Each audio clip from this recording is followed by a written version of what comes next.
तर आज सकाळी मी नेहमीप्रमाणे 4ला उठलेलो आहे आणि फक्त 7.5 तास झोपलो, कारण की काल ढोल ताशे वगैरे वाजवतील.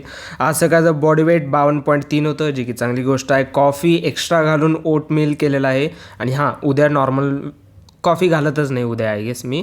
मेडिटेशन आणि बुक रीडिंग आवरली आहे, त्यामध्ये काहीच प्रॉब्लेम नाही. त्यानंतर आलो मी लगेच जिममध्ये. आज होता रिस्टार्ट डे 170. लॅट पुल डाऊन वाईड ग्रिपचे टोटल 2 सेट आणि त्यानंतर क्लोज ग्रिपचे 2 सेट. हे आधी मी वेगवेगळ्या दिवशी करायचो, आता हे एकाच दिवशी करालो आहे. सो लॅट पुल डाऊनचे टोटल 4 सेट झालेत आणि त्यानंतर रोईंग एक्सरसाइजमध्ये टी बार रोचे वाईड ग्रिपमध्ये टोटल 2 सेट आणि क्लोज ग्रिपमध्ये पण 2 सेट. हे एक नवीन टाईप ऑफ काय म्हणते एक्सरसाइज सेट आहेत, जे मी ट्राय करालो आहे. बघूया कसं गेन्स येतात. त्यानंतर प्रीचकलचे टोटल 3 सेट, त्यामध्ये काय प्रॉब्लेम नाही. घरी आल्यानंतर पोझिंगला बसलो आणि आज लाईटिंग जर अशी बदलली होती, कारण की अपसाईडवरनं लाईट लावलेली, त्यामुळं कसं वाटायला बघालो आहे. खरं अजून पण नॉर्मलच फील आले. अजून ते प्रोफेशनल लाईटिंगसाठी मला अजून लाईटिंगबरोबर जरा असं खेळायला पाहिजे वेगवेगळ्या डायरेक्शननं.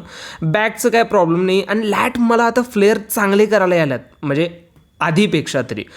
घरी त्यानंतर पोस्ट वर्कआउटमध्ये अंडा भुर्जी खाल्लेली आहे, त्यामध्ये काही चेंज नाही. आणि आजकाल मला सवय पडायला की मला भूक कमी लागायला, असं म्हणायचं आहे मला. तर सो लंचमध्ये पण अंडा भुर्जी. त्यानंतर आज ॲब्स, आज विनाकारण ते स्ट्रेच ॲब केले नाहीत, स्क्वीजकडे आज जास्त लक्ष दिलं होता.